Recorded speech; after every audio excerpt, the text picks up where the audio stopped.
Welcome to this mini episode where we're chatting about the latest info from Disney Cruise Line, expanded sailings from California and Texas, new destinations, and fresh ways to experience Disney magic at sea. We'll be sharing everything from new ports to booking timelines so you can get ahead on your next cruise getaway. Ready for your fast pass to unforgettable adventures? Welcome to Talk Travel to Me.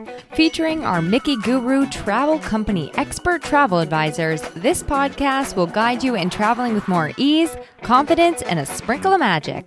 Tune in for unique insights, insider info, tips, and personal travel stories that'll transform your journeys into exhilarating moments and lifelong memories. Fasten your seatbelt, grab your passport, let's embark, and let's talk travel.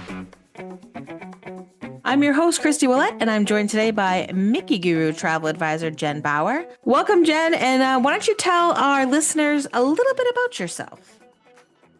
There, I am from San Antonio, Texas, so I could get to Galveston to hop on board Disney Cruise Line in about 5 hours tops. And I am now a Platinum Castaway Club member, so Yay! I'm ready to go at the drop of a hat now that I can drive there. All right, so let's talk about that because Disney's always had ships in Galveston, but this looks like, based on the new itineraries that we just got, starting in September 2026, at least through May of 27, they're going to be calling that a home port, really. Yeah, so we've been wanting a ship out of there all year for as long as I can remember. Although we're not getting it for the full year, it used to just be like October, November, December, if we were lucky. Have you ever sailed out of Galveston? I have. We've done a very maritime sailing in December out of Galveston. So just once, and I've gone out of San Diego once as well. But I love Castaway, so I usually go out of Florida so I can get to Castaway, but might have to do the 7-night out of Galveston instead. Yeah.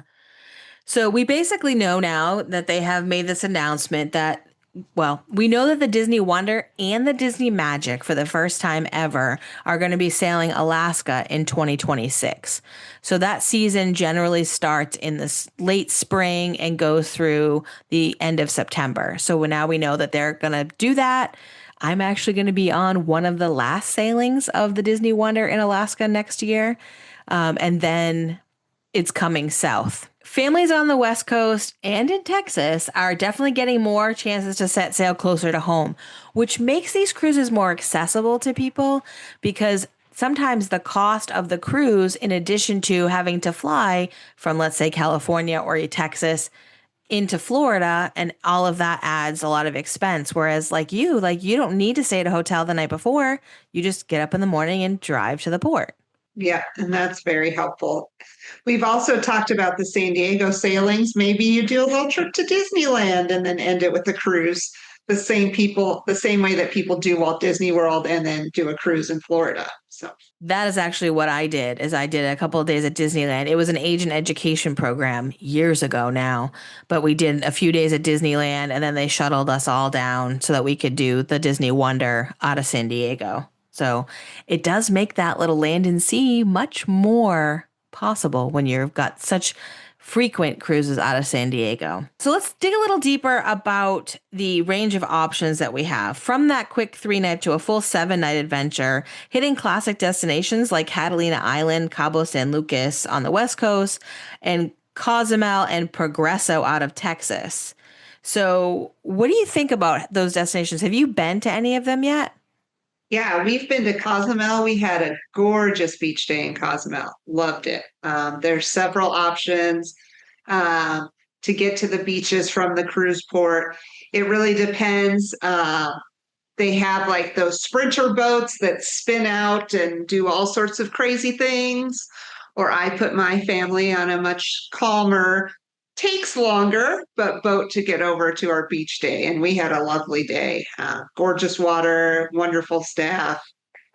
Highly recommend. We did Isla Pasión, and it was great. Ooh. I had never even heard of Catalina Island, but I did a little Googling, and those photos, it is like stunning. And apparently they're famous for their bison herd, which I was like, I'm not sure I really care much about that, but there are a lot of really cool excursions over there. If you're into zip Mhm. lining, they have that, but also hiking. And apparently there's also a casino, which I know a lot of people are bothered sometimes that the Disney ships don't have a casino. So if you're somebody that chooses other cruise lines so that you can have a little bit of that gambling experience, you could now do one of these cruises that stop at Catalina Island, get your gamble on, and then get back on the ship. Good idea. Good idea.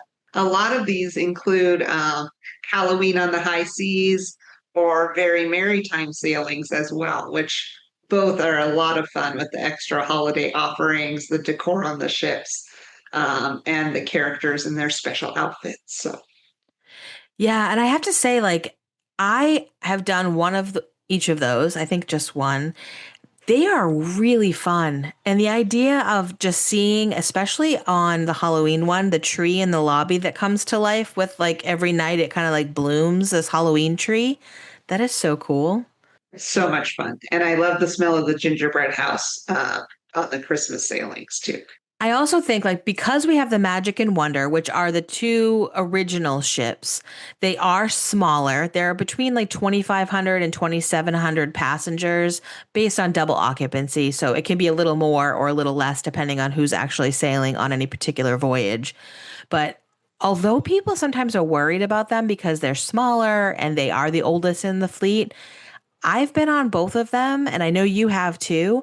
Yeah. They're so well maintained. We're not talking about this like old ship that you're going to have to be worried about. They're beautiful. It's Disney standards of cleanliness and how they're taking care of the common areas and all those sorts of things. It's lovely. One thing I did notice too, well, we have these two ships that are going to be for most of the year, right? That right now the plan looks like it's to have them in California and in Texas for the majority of the year. I do expect we'll see them continue to do summers in Alaska, which I was kind of surprised at first that they were going to have both doing Alaska, but looking at what's available next summer, they're both selling like hotcakes. Absolutely. And those Disney Alaska sailings, they sell quick when they're released. So having more options, maybe it'll make it a little more affordable too, especially for those balcony rooms. Yeah, absolutely. I know I booked mine on the release day, the last release day, and it went up considerably within a matter of a week and a half. So I'm platinum. I was able to book on that platinum like early on date. And then a week and a half later, it was not double, but I think it was close to about 50% higher than what Yeah, I paid. So when we tell our clients, like, you really do need to book early with Disney Cruise Line, that's why. So many people sit there and go, no, I'll wait to see if the price comes down. It's not. It's no, not in most cases. no. I did a test with one client that had booked on release day for balcony stateroom, 7 night Alaska cruise, and theirs had gone up $5,000 from the time they booked to when they set sail. So it's not chump change. No, no. And I mean, that's like a whole nother cost of a vacation. Yep, for sure. Right. And that happened similarly. Like I booked again on release day for New Year's Eve, 2026. And then when I was talking to you, I was like, oh, go check it out. And I was like, oh, sorry. Holiday sailings are always a little bit more like that too, for sure. So we also got information this week about the fact that all five of the other ships are going to be in Florida.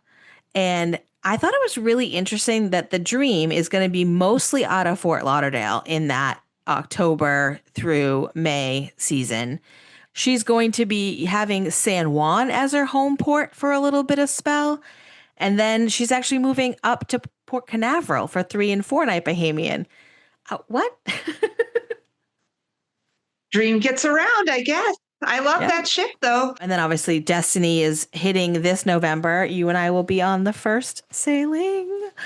But they're going to be doing 4, 5, and 7 nights from Fort Lauderdale to the Bahamas and then Eastern Western Caribbean.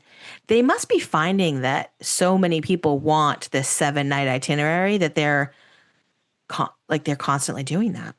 They did. They did need more of those for a while. I wish they would switch the ships a little bit more because I don't necessarily want to do a 7-night on the Treasure. I would rather do a 7-night on the Dream or the Fantasy, but I'd like to do a shorter one on the Treasure. Not an option. When they call and ask me, I'll give them my 2 cents. But for now, Yeah, that was the only one I thought that, and at least in this time frame, that's staying the same as what we expected, and that is out of Port Canaveral, 7-night Eastern Western, and with some stops in Puerto Rico. So it's not going to port out of there as a departure spot, but it's going to stop in San Juan, which I've never been to. So I thought that was interesting. can we talk about a few of the one-way sailings too? I just booked a client on the 14-night westbound Panama Canal cruise. Speaking of Galveston and San Diego, it starts in Galveston and it ends in San Diego. I booked it on release day. It's one of the very popular ones. There's also an eastbound that starts in San Diego, ends in Galveston. But this particular client has done this sailing long before we worked together, and she said it's probably her favorite sailing that she's ever done. So when the kids are older and I can get away for 14 nights, it's on the list. That actually a 14-night one? Like, I just looked right now on her sailing, though, that I booked on release day. All that's left is inside cabins. wow. And we're not even at the public release day yet. Nope, that's a popular one. So I'm not sure about this. This is the westbound. I'm not sure about the eastbound, but because there's only one each way, I would expect that it's not going to have a lot of availability. I also want to point out just before we go that the Disney Fantasy, which is I know one of your favorites, that ship is going to be doing itineraries 3, 4, and 5-night turns. And then several of those are going to stop at Castaway Cay and Lookout Cay. So both of Disney's private islands, and then a stop in Nassau. That to me, and I love the Fantasy too. I haven't been on her since 2019, I think. Whether you're a West Coast dreamer or a Texas cruiser or someone looking to set sail out of Florida, Disney Cruise Line's itineraries offer something magical for everyone. If you enjoyed this episode, please consider subscribing and leaving a review wherever you listen. It really helps more people find our show. And don't forget, if you're looking to book your next Disney Cruise Line vacation, you can find Jen at mickyguru.com/Jen, and also all of the links to her social media channels. And you can reach me on the website as well. Don't forget to follow us on Instagram at Talk Travel to Me Pod for more travel news and behind the scenes Disney cruise fun, especially as Jen and I are going to be embarking on the preview sailing of the Disney Destiny in November. Thanks for being here. We'll see you real soon. Thanks for listening to Talk Travel to Me. We hope this episode cracked open inspiration for the treasures that await you at your next dream destination. If you love the show, please review, subscribe, and share it with a friend. At Mickey Guru Travel Company, we're your trusted guides for theme parks, cruises, resorts, and more. Visit our website at mickyguru.com to learn more and book your vacation today.